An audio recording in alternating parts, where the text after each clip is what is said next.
C'est confirmé, l'Iran vient de déployer son arsenal de guerre maritime le plus redoutable. Et oui, la guerre maritime est en train de s'enclencher, elle va se déclencher, car l'Iran n'est pas prêt à rester à la marge du conflit.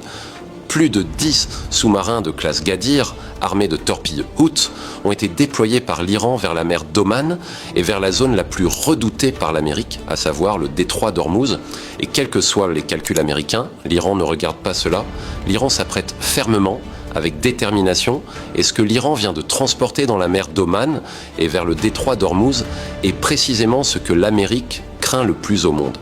Car l'Iran adopte une posture de déstabilisation totale, une déstabilisation stratégique qui ne dit pas encore son nom. Et la question est celle la suivante. Quelles sont concrètement les composantes de ces 10 sous-marins de classe Ghadir, ces sous-marins tactiques que l'Iran vient d'envoyer, et quelles peuvent être les conséquences de ce déploiement?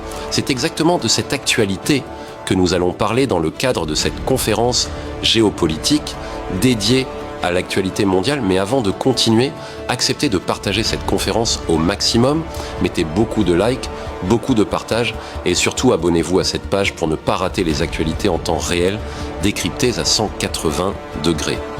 Allons maintenant dans les profondeurs. Selon les informations officielles, la marine iranienne a déployé 10 sous-marins de classe Ghadir armés de torpilles Hout vers la mer d'Oman et le détroit d'Ormuz, une zone stratégique que l'Amérique ne voudrait jamais voir. L'Iran approchait, car c'est par là que transite environ 20% du pétrole mondial. Et si l'Iran bloque le détroit d'Ormuz, le monde entier en ressentira l'impact. Le dollar pourrait chuter et l'Amérique en subirait de lourdes conséquences. Et ce ne sont pas seulement des sous-marins. Le navire du 86e groupe naval, ainsi qu'un navire de guerre électronique, connu sous le nom de Zagros, ont également été déployés dans la même direction, 2 unités extrêmement puissantes qui accompagnent ces sous-marins. Cette manœuvre s'inscrit dans une montée en alerte maritime générale en Iran. Et vous comprendrez pourquoi l'Amérique est aujourd'hui en panique face à ce déploiement, car l'Iran est en train de mettre en place une saturation sous-marine, ce qui laisse penser que la guerre pourrait commencer en mer, notamment en raison de la présence des porte-avions américains dans la région. Les sous-marins Ghadir sont des multiplicateurs asymétriques, de petites machines silencieuses, opérant en eau peu profonde, conçues pour les embuscades, la saturation et l'attrition, transformant le détroit d'Ormuz en un véritable champ de mines mobiles, où l'ennemi avance sous menace constante.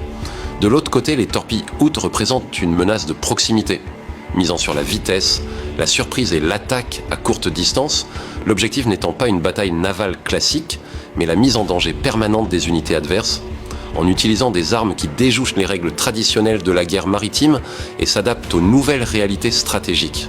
L'Iran dispose de tout cela et ce qu'il vient de déployer n'est qu'un échantillon de ses capacités, tandis que les navires de guerre électroniques comme Zagros entrent dans une logique de guerre informationnelle et électronique, destinée à aveugler, perturber et dégrader les capteurs adverses, compliquant la surveillance et la lutte anti-sous-marine, rendant les navires ennemis partiellement aveugles, brouillant leurs systèmes et leurs transpondeurs. De plus, le 86e groupe naval agit comme un relais de commandement, un centre de coordination garantissant l'endurance opérationnelle et la continuité des opérations. Ce qui montre que l'Iran prépare une escalade contrôlée, soutenable dans le temps, envoyant un message clair à Washington. Il s'agit d'une dissuasion par la géographie, car le détroit d'Ormuz est un checkpoint mondial stratégique, concentrant désormais des moyens sous-marins iraniens qui renchérissent instantanément toute option militaire adverse. Et tout indique qu'une préparation accrue est en cours, montrant que quelle que soit l'intensité du conflit, l'Iran se considère capable d'en sortir victorieux. Mesdames, mesdemoiselles et messieurs, c'était la une de l'actualité internationale. Merci de la partager au maximum. Et je vous retrouve très bientôt avec de nouvelles informations.